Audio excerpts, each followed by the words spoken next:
What's up, y'all? Welcome to Shaken and Stirred. I'm your host, Kristin, and I'm joined by my co-host, Lila. Hey, y'all. Hey. In the RV. It's a little funky back here. I almost opened this, but it doesn't give you a view of anything but my house. Yeah, I am rolling with the punches right now, can't we say? I'm having my house torn apart, and we're remodeling, and I'm extremely grateful, but it has got everything in disarray a little bit, so we're just rolling with it.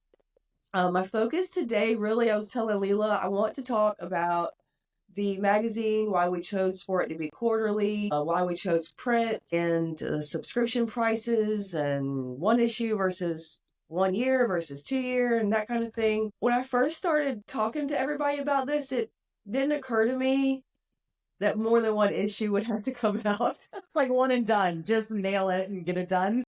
I think a better way to put what I'm trying to say is like, perfect example, when I messaged everybody in the group chat over the weekend, I'm at the race when I had the idea all kind of come together and like appear to me as far as how I could actually see it happening.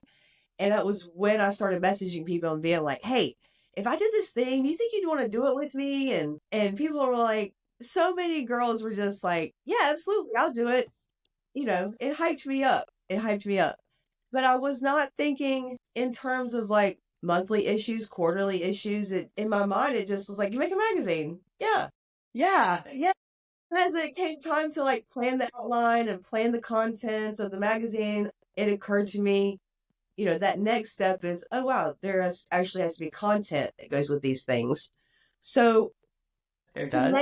make it manageable, because the whole purpose of the magazine is for us to be able to showcase our skill set and promote our businesses, which means we already have a ton of things going on and a ton of things that we have to do. Quarterly just made the most sense as far as a workload that would be sustainable for all of the women that were involved. I'm totally game for it to turn into a monthly publication if we get there. That'd be awesome. But in the meantime, I feel like this is the perfect amount of issues per year for us to really get our point across, have enough content to promote the magazine all year in each issue that comes out. And it allows it to be fun instead of it being this thing that we've got to do and we've got to get done.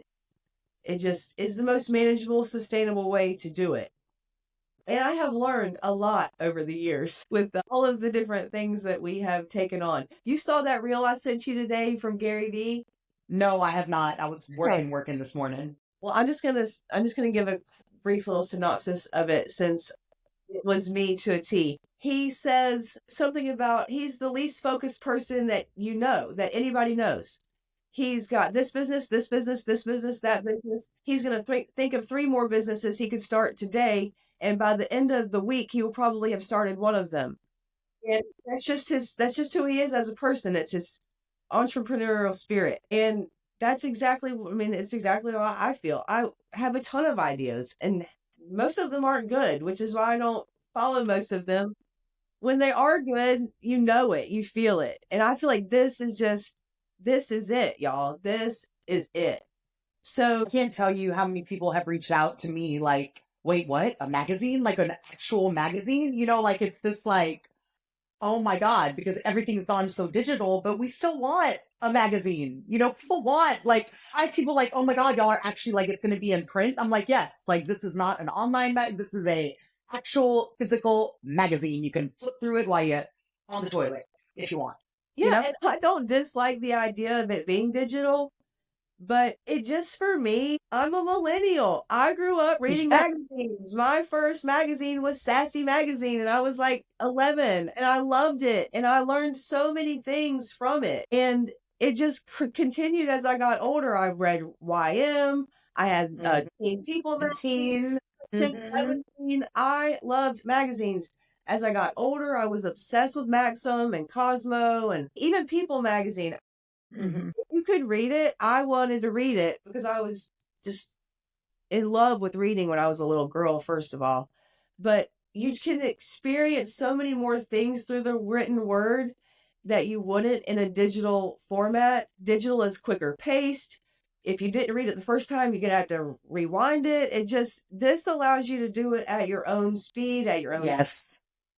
It's kind of limiting, you know, because if you go onto Google and type in something that you're interested in, you're going to have a billion different things and websites and articles, and then this leads you to this and this way. It's contained. It's contained. And I feel like right now in our lives, we are so overwhelmed with stimulation and information that this just keeps it. Here it is. This is what's in the magazine. This is the content. Read it. And you can set it down and pick it back up and not have to remember what website you were on and where you were at, you know? So I agree. Cut it out and put it on your vision board. There you go. I love vision boards. I love the idea of it being in print. I have some experience with magazines as far as I've contributed articles to Muscle and Fitness Hers, workout articles. And in most cases, is I was able to be the model for that article. So that was another aspect of the experience I was able to have. And I just think this is it. This is it. So I'm super pumped. We are doing quarterly print, and then the issues, you can buy them single issue. And then I also have a subscription option for 1 year or 2 year. I told myself when we started this that I would give it 2 solid years of going hard, going ham, and making it the most that I could. Because you have to have there's got to be a cap. There's money involved. There's time involved. Time is money. And you just have to be willing to know when you're going to cut your losses. So 2 years, no matter what happens on God's green earth, we are putting out 8 magazines. No, minimum. So feel completely comfortable getting that 2-year subscription. I am right now working on being able to have tote bags for the 2-year subscription purchasers, 2-year subscribers, because I'd like to give them a little something for hanging out that long and for trusting me and diving in feet first. Feet. First feet, that's fine. My current plan in the next few weeks I was telling Lilla, is to just start posting on social media about the different creators and a little bit about their history. And you guys can get to know a little bit more about what they're contributing to the magazine, what their perspective might be. And yeah, I'm getting really pumped to just get it out. Okay, Kristin, I'm sure people are wondering, are you going to be, is it going to be the exact same creators for every magazine? Are you going to, switch that up? How is that going to work? I would love nothing more than to keep everybody on board for each issue. I've let them all know this is totally supposed to be fun and not stressful. So if at any point you feel like you promised me something that you're not going to be able to deliver, or it's really just wrecking your head, it's stressing you out, it's not a big deal. There's ton of ways around it. I'll make it happen no matter what. But I want all the submissions. I want submissions from people, girls, from women, about anything they'd like to talk about. So if I haven't spoken to you or specifically reached out to you, it does not mean that I wouldn't like you to be involved. I want all the women that want to be involved to be involved. Yeah, if you think it's cool, I think it's cool. So please. Is there going to be somewhere on the website for the magazine where people that come across that want to share, that want to be involved, they can do that? I actually just made a page yesterday. I need to finish the draft so I can publish it. But I've got a spot that just put some guidelines about how the submissions should be submitted, what format they should be in. And that's so funny you mentioned that, because I just had that thought yesterday. I'm like, wait a minute. What if somebody just wanted to submit? They should be able to. So I've edited the site for that, and it should be live in the next day or two. But basically, it's pretty simple. If you have photographs, written content, however that looks, graphics, artwork, submitting it in a Word document or a Google Doc, Google Sheet, however that work. How's that work if it's art? I guess it's still a Google Doc. Yeah, you can put pictures in there. So Google Docs, Word, I have all the software, so I can make yeah, super easy. I'm laying everything out, so I don't want anybody to feel like they have to have some graphic design degree or whatever. Right. Literally all I need are the words, and I can make them look pretty. I'll make it fit and make it look good. And any photographs that we need for different things, I'm scheduling that separately. For example, Adrian did an article on tech neck and how to mitigate it during your workday. God, yes. Yeah, and I'm going to get photos of her demonstrating the exercises so she can be in Please. that. I need it I in my know. life. I feel like my eyesight is deteriorating by the day, staring Yeah, at the computer all day, and my neck feels like it's 30 pounds heavier. And I think also once people see the first issue and see the content and the direction and everything, I feel like maybe right now people who do want to be involved would be a little hesitant because they don't know the direction, they don't know the boundaries, which we don't have that many boundaries. And I think once they see the first issue and kind of see the vibe and the content and the just variety of, I mean, y'all, this magazine is like, it's like a collage of life. Okay. It's not one, it's not streamlined. We're not only talking about fashion and only talking about makeup and only talking about girly things. You know, there's just so many directions. And I feel like once people see it, they'll feel way more confident in wanting to join the movement. We're going to call it the movement. yeah, for I'm sure. watching Handmaid's Tale, so I'm really revolutionized right now. We're going to call it the movement. It would never, ever go in Gilead, okay? This magazine would never, ever appear in Gilead. I do feel like there's stuff happening. There's stuff happening in the world, and there's stuff happening in the universe, and there's stuff happening with the stars and the energy. I don't think, I don't think I'm the only one that feels it. I think that we got past the Me Too movement and all that, and okay, it was necessary and things like that had to happen, but to me that wasn't it wasn't what I wanted to, or not what I would have stuck my feet in the sand and really settled. This is a woman's movement.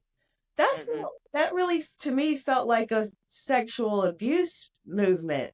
Yeah. Not a feminine thing. Even though not an empowerment. Yeah. Right. I agree. It was not empowering. It was more of like a solidarity thing. This is what we've all kind of deal with things like that too. Absolutely.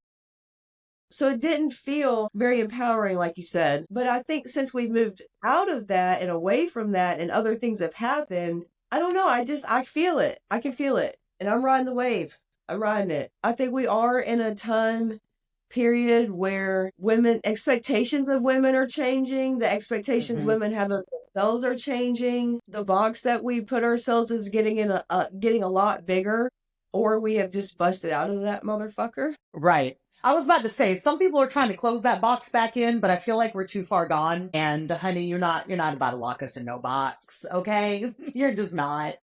I just think there's so many, especially these days, there's so many women that are tired of saying yes or going along with the crowd and then feeling like they're eating shit for it later. Like they said yes to keep the peace, but now later on down the road, now what? Right. Now they're lacking. Now they don't have what they really need for themselves to be taken care of because they were willing to take that L. It felt like a small L, but it ends up being a lot bigger. And we get mouthier when we get that way. And we get more vocal and more outspoken about what we think about things. When you have, what am I trying to say? Part of it, I think, is, I came from a family or my childhood where I was not in control of anything. I wasn't allowed to be in control of anything. I was just swept along, expected to be quiet, just stay in my place. Children are seen and not heard. You can be upset, but you can't really be upset because you're not supposed to cry. That's the problem. Yeah. Just being put in a ton of situations that I would have never wanted to be in, but having to find a way to survive and get through it. And just get through it and understand, at some point I'll be in charge. And now you're in charge. Now I'm in charge. And I just know it's time. It's time. It's time, bitches. Happy hour. It's your own personal revolution, honey. And we're here to support it. And the path. And all the things. Well, I just know that I'm not the only one that grew up in this generation of keeping the peace. And I don't even know exactly what I'm trying to say. I just know, we were like Gwen Stefani, just a girl. Like, I'm just a girl. Like, that was literally, that to me is like the perfect theme song for our generation, because it's like, I'm just a girl. I can't go to the grocery store. My husband will still say, "You're going to the grocery store? It's 8 o'clock." Yeah, I am. Yeah, I feel like maybe our generation was the last full-fledged generation that kind of had the overflow of like the old ideals of women's place in the house, children's place, be seen, not heard, all the things you said. I feel like we're the last generation that actually carried over into like these new kids, no one's, it's different, but we still had that kind of embedded in us, and like you said, your childhood, I mean, we came over as immigrants, came to this country, and my dad's biggest concern was our whole childhood was don't embarrass the family. Like you have to make good grades because what is the family going to think back in America? I mean, back in Hungary, and we came here for this opportunity, and you're messing it up. You're going to embarrass the family, and you're going to get us deported, and you're going to. I mean, burning CDs. He, took all my burned CDs, threw them all away because he said we were going to get deported. So yeah, I grew up in the same way of know your place, be happy and thankful for the opportunities you're given, and shut the fuck up.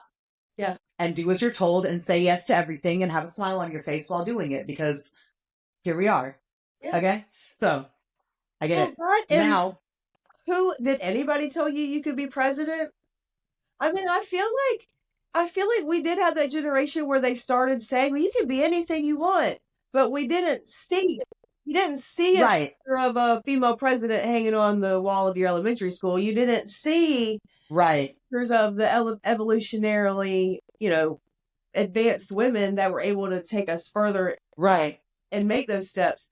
So I feel like we had no examples. We were told you can do it, but you should probably be a doctor or a lawyer or a teacher, to be successful or go into the military or marry. We didn't have or marry rich, and we didn't have those examples of like this unmarried woman who doesn't want to get married, doesn't want to have kids, is super successful and super happy. We didn't have those examples. We were told that that's a possibility. We're allowed to do that, but we're sitting back like, wait a minute, I don't know a single woman like that, and I'm not going to be the first. But now, like, I loved Murphy Brown. She was a bitch. Yeah. I mean, they basically made it look like she was just this hardy woman that had no warmth about her. And that's just not reality. There are plenty of women out there that are able to get the job done and be direct and specific, request what they want, and do it without being mean or nasty or any of those things. And I just think that we are learning that as a society of women, we can have it all. We can have a nice job, a nice family, a cool dog, a hobby that we enjoy. We can do all of these things. I mean, some women don't want to. Some women want to have babies, and that's what they're doing, and they want to. And that's fine. And that is fine. Live your best life. That is not me.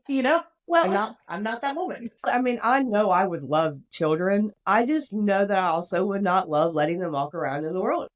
I couldn't do it.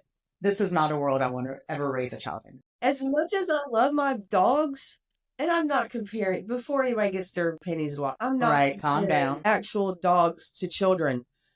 But the love that I feel for my dogs and the concern I have for them, to imagine that care being placed in the body of a little thing that's going to walk around outside the world without my protection, I don't know. Maybe if I had done it at a much younger age with a little more ignorance involved, that might be better. But the world was a different place when we were younger. Like, the world has changed so much in the past 5-10 years. Even the 5-10 years, Yeah, no. I worry about my nieces and nephew all the time. And, they're getting to the age where they're like seeing things and they're questioning it. And it's like, how do I make sure that their parents would agree with what I'm saying? How do I filter them, to a point where there's a little bit of understanding, but protect them? Like, I can't even imagine. So I just tell them, ask your mom and dad. Yeah, I can't. Ask your mom and dad. Okay? Yeah. So it is what it is. But here we are, and look at you making a whole magazine and having all these businesses and living your best life, and you are married, but you don't let, it's your role as a wife is not, it's important, but you're still doing all these things for you and for other women. And it's just amazing. Yeah, for sure. I don't know what I would do without him being so supportive. I mean, he's just kind of down for whatever I want to do, And I say that, but he's not. I mean, we have had that discussion. Well, we still have, the race team and things to handle. And he was concerned, we had to have the conversation like, well, how much time is this going to take? What is it going to require? Because the race team is going so well.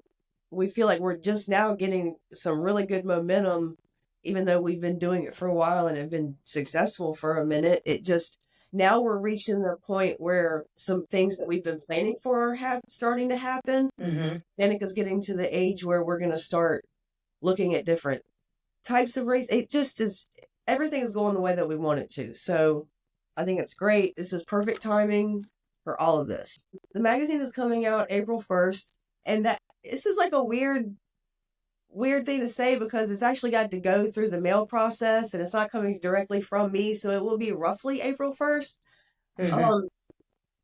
But I have it set up so that when you order your magazine through our website, cocktailsmag.com, you can either pick a single issue for $16.99, you can get a 1-year subscription for $47.99, or you can get a 2-year subscription for $79.99. The magazine is quarterly, so it will come out April to June, July to September, October, December, and then we'll start over next year. As far as the number of pages and things like that go, right now we're almost at 100, and that's without me adding in a couple of ads and artwork. So I think we'll be well over 100 for this first issue. Obviously, as we keep going, I think it will just expand, and I think 100 might be a little light because that might be light. It's going to be under 150 pages. I do know that, but gorgeous photos. I mean, to me, I want it to be very visually stimulating. Celeste sent her photos in yesterday for her contribution, her article, and they're gorgeous. I mean, they're moody and vibey and like red. I'm so obsessed. So the photos are like a huge part of this for me. Y'all know I love taking photographs.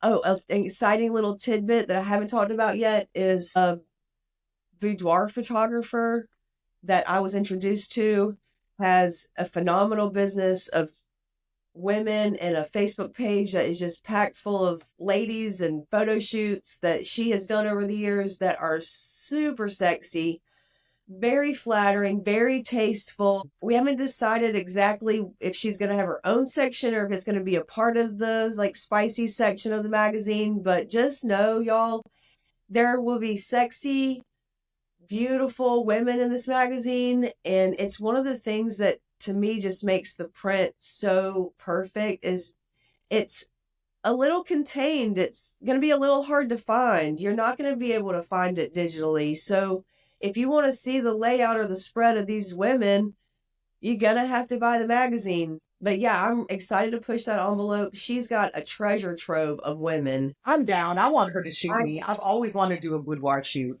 Oh my God. Yeah. So I'm excited about her being involved, and I think that the photos are just going to be off the chain. So aside from it being a magazine, in my mind, it will be a work of art. Like, it's a piece of art. It can sit on your table. And yeah, I'm so pumped. I can't wait. I've ordered a sample so that I could get content that should be here in a few days. It's not a full magazine. I just got the most important things and what I had at the time I sent it to get printed. But yeah, I'm super pumped. I only have a few more things to lay out with it, and I think I'm waiting on 1 or 2 girls to send things in, but we're ready to go. Yep. So April-ish, it will end up in your mailbox. If you order it after April, it'll just get there when you order it. There you go. There you go. It's kind of one of those things where if it's a quarterly magazine, they have 3 months to purchase that one issue. Right. Get excited, guys. We're excited. Cannot wait. If you guys So we will be blasting you with our social medias and promoting this, and go to the website, check it out, get your orders in. Let's make this happen. Yeah, I'm pumped. If anybody has any questions or you want to submit or you want to be a part or whatever else, just let me know.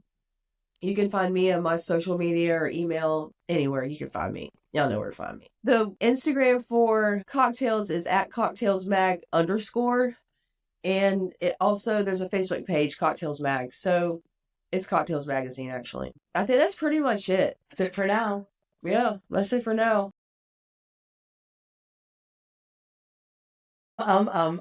Get your orders in, reach out to us, let us know Tell what all you're your excited friends. about, tell all your friends, get it done, and Just get we're ready. just so excited.